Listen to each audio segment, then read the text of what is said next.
হিন্দু হিন্দু ভাই ভাই বলা হচ্ছে, তিলোত্তমা এতদিন বিচার পেল না কেন? বিচার যাতে পাই তার জন্য সিবিআই হাতে মামলা ছিল। সিবিআই কে দায়িত্বে থাকে? সিবিআই কার দায়িত্বে থাকে? সেন্ট্রালের দায়িত্বে থাকে, সেন্ট্রাল হোম মিনিস্ট্রির দায়িত্বে থাকে। সেন্ট্রাল হোম মিনিস্ট্রি সামলাচ্ছে আপনার অমিত শাহজি। তাহলে সিবিআই হাতে মামলা যাওয়ার পরেও তিলোত্তমার পরিবার নাই পেল না কেন? এটা আপনাদের জেনে রাখতে হবে। এই খুনের সাথে তৃণমূলের পরিবারের দামাল ছেলেরা জড়িয়ে আছে, আর তৃণমূল পরিবারের দামাল ছেলেগুলোকে বাঁচানোর জন্য বিজেপি সহযোগিতা করছে বকলমে। হিন্দু হিন্দু স্লোগান দিচ্ছ, তিলোত্তমার মা বাপটাও কিন্তু হিন্দু, এখনো বিচার পেল না কেন? এই প্রশ্ন আমাদেরকেই করতে হবে, অন্য কেউ করুক আর নাই করুক।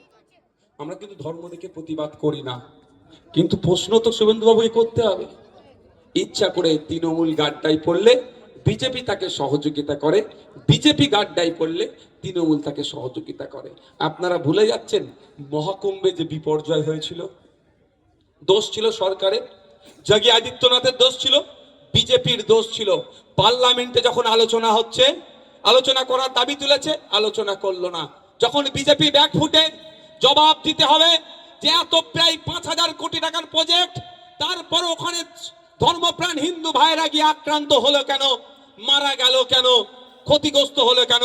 যখন পার্লামেন্টে এটা নিয়ে চর্চা করার কথা বলছিল, যখন তৃণমূল চাপে, বিজেপি যখন চাপে পড়ছিল, মমতা ব্যানার্জির দলের এক এমএলএ এমপি চলে গেল কুম্ভে গিয়ে স্নান করে, বলল এর থেকে ভালো কুম্ভের আর আয়োজন কেউ করতে পারবে না। মানে বিজেপিকে ক্লিন চিট দিয়ে দিল। তৃণমূল গাড্ডায় পড়লে বিজেপি ক্লিন চিট দেয়, আর বিজেপি গাড্ডায় পড়লে তৃণমূল ক্লিন চিট দেয়। আপনাদের বুঝতে হবে বিষয়টাকে। বন্ধুগণ, আপনাদের জেনে রাখা দরকার, হসপিটালে আপনার বাড়ির যখন মহিলারা ট্রিটমেন্ট করতে যেত না, ওই ওটি অপারেশন থিয়েটারের মধ্যে ঢুকতো, ওখানে ওরা মৎসব করত। আপনার বাড়ির কোনো মহিলা মারা গেছে, মর্গে লাশ আছে, ওই অপদার্থ অমানুষগুলো ওই মহিলাগুলোর সাথে খারাপ কাজ করত, ভিডিও বানাতো, বিদেশের মার্কেটে বিক্রি করত। আর আপনার বাড়ির মেয়ে তিলোত্তমার প্রতিবাদ করেছিল। ওটা জানতে পেরে গিয়ে যখন প্রতিবাদ করেছিল, ওরা ভয় পেয়ে গিয়েছিল, ওই জন্য তাকে খুন করে ধর্ষণ করানো হলো। কেন ধর্ষণ করানো হলো আমরা সকলেই জানি। কোন জায়গায় যদি একটা মার্ডার হয়, আগে আমরা কি বলি, আরে কি কারণে মারলো লোকটাকে, কারণটা কি খোঁজার চেষ্টা করি মার্ডার হলি। তো এটা আর মার্ডার করেছে, ওইটা জেনে গিয়েছিল, প্রতিবাদ করেছিল বলে, কিন্তু মার্ডারের মাইন্ডকে ডাইভার্ট করার জন্য ওকে ধর্ষণ করানো হলো। তো যতদিন না তিলোত্তমা ও বিচার পাচ্ছে, আপনাকে আমাকে কিন্তু চুপ থাকলে হবে না।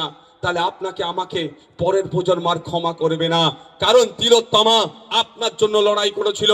হসপিটালে ডুপ্লিকেট ঔষধ চলতো, হসপিটালে যে আপনার স্যালাইন গুলো ছিল ডুপ্লিকেট থাকতো, হসপিটালে অন্যায় হতো, আর হসপিটালে ট্রিটমেন্ট করতে আপনারাই যান। তাই আপনাদের জন্য প্রতিবাদ করেছিল, ওকে খুন হতে হয়েছিল। ওর পরিবার যাতে নাই পায়, আপনাকে আমাকে সে প্রতিবাদ চালিয়ে যেতে হবে। কিন্তু এই প্রসঙ্গে আমি একটা, আজকে নাকি শুনছি শুভেন্দু অধিকারী মহাশয় নাকি বীরভূমে এসেছেন, কোথাও একটা কে পোস্ট করেছে। আমি শুভেন্দু অধিকারী মহাশয় দেখবেন স্টেজে উঠে একটা ডায়লগ আজকে দেবে, কি হিন্দু হিন্দু ভাই ভাই, এই ডায়লগটা দেবে। এতে আমি বলবো একটা কথাই, ও হচ্ছে পাক্কা রাজনীতিবিদ।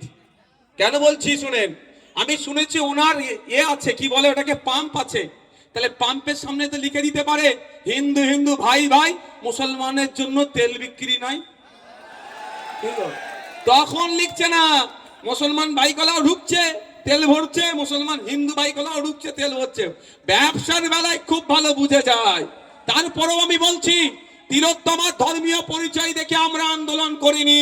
পশ্চিম বাংলায় যদি কোন রাজনৈতিক দল থেকে থাকে, সব থেকে বেশি তিলোত্তমাকে নিয়ে প্রতিবাদ করেছে, সব থেকে বড় জমায়েত করেছে, সেটা ভাঙড়ে তিলোত্তমাকে নিয়ে সব থেকে বড় র্যালি আমরা এবার করেছিলাম। আর ইন্ডিয়ান সেকুলার ফ্রন্ট গত দিনও পর্যন্ত তিলোত্তমাকে নিয়ে প্রোগ্রাম চালিয়ে যাচ্ছে, আগামীতেও চালিয়ে যাবে যতদিন না বিচার পাবে। কিন্তু কোনো ধর্ম দেখে আমরা প্রতিবাদ করিনি।